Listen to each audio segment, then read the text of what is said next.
Ketika New Mind mendapatkan mandatnya, 1 tahun kemudian diputuskan sebuah kebijakan tingkat dunia, yaitu dalam negeri Indonesia, emas menjadi alat tukar sejajar dengan alat bayar rupiah. Emas bisa ditransaksikan sebagai alat tukar selain alat bayar rupiah. Itu semua resmi disahkan. E-Gold adalah transaksi berbasis fisik emas dan digital dengan menyediakan 10.000 ATM Gold dalam 3 tahun di seluruh Indonesia. Dengan adanya ATM Gold, semua orang kalau memerlukan fisik emasnya bisa dalam 24 jam melakukannya. Kemudian, transaksi antar negara dengan Indonesia akan menggunakan emas sebagai alat tukarnya 3 tahun kemudian setelah kebijakan nasional itu dijalankan. Diharapkan dalam 3 tahun setelah hal ini, semua di regional ASEAN, e-Gold menjadi alat tukar resmi antar negara ASEAN dan negara Selatan Pasifik. Dalam 5 tahun, seluruh tambang emas Indonesia menjadi underlying emas fisik e-Gold.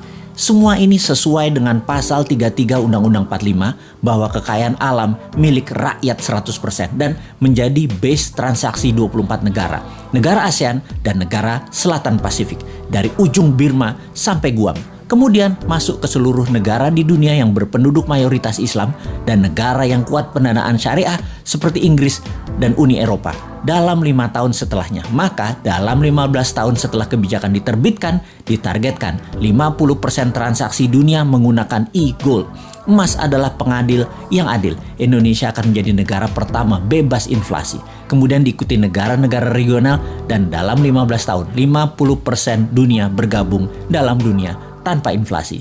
Harga emas akan dibuat diam, tidak bergerak, tidak di-floating lagi berdasarkan demand dan supply agar oligar dan globalis tidak bisa bermain harga. Harga emas akan diam, dipatok diam. 1 gram emas sama dengan 1 juta rupiah. Sisa dunia menyesuaikan harga tersebut. Sejak saat itu, harga di dunia dimanapun atas barang yang sama adalah sama. Sungguh, kita memerlukan konsep bernegara yang sontoloyo untuk membuat Indonesia menjadi negara superpower. Kita tidak butuh populis, tidak butuh diliput kegiatan kecil-kecil. Kita butuh gerakan besar yang berani. Seberani pejuang kemerdekaan tahun 45 ketika mereka ditangkap dan dieksekusi sekutu, juga dieksekusi Belanda. Mata mereka tidak terpejam, wajah mereka tenang, tidak menunjukkan ketakutan atau kemarahan. Wajah mereka seperti diliputi cahaya. Itu kesaksian banyak para tentara asing yang bertempur melawan kesatria bambu kuning tersebut. Semua itu membuat mereka ragu perjuangan mereka, para tentara sekutu dan Belanda itu. Karena di bawah sadar mereka tahu, kesatria bambu kuning ini dibela alam, diberkahi Allah, Tuhan semesta alam. Karena itu, mereka segera sadar dan mundur. Segitu besar pengaruhnya bahwa keyakinan membawa kebenaran hakiki oleh pejuang kita di tahun 45 bisa memerdekakan bangsa yang besar milik dunia ini. Saat ini pun Nusantara memiliki pejuang-pejuang itu. Nusantara sudah masanya bergerak.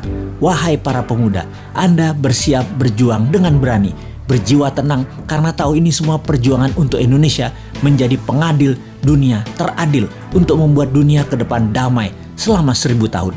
Wahai pemuda New Mind, inilah masa kalian menjadi pembeda, menjadi pejuang kesejahteraan dunia untuk jadi penengah kisruhnya dunia. Rebutlah kekuasaan globalis yang merugikan dan jinakan negara dunia yang saling bunuh untuk kekuasaan dan pertumpahan darah untuk sebuah kepuasan jabatan. Sudah itu semua. Sebar terus pemahaman New Mind yang bisa membuat Indonesia menjadi negara superpower segera. Diawali dengan menjadikan emas sebagai alat tukar dunia. Untuk menjadikan emas alat tukar nasional, segera akan kita menangkan dengan mendapatkan mandat sesegera mungkin.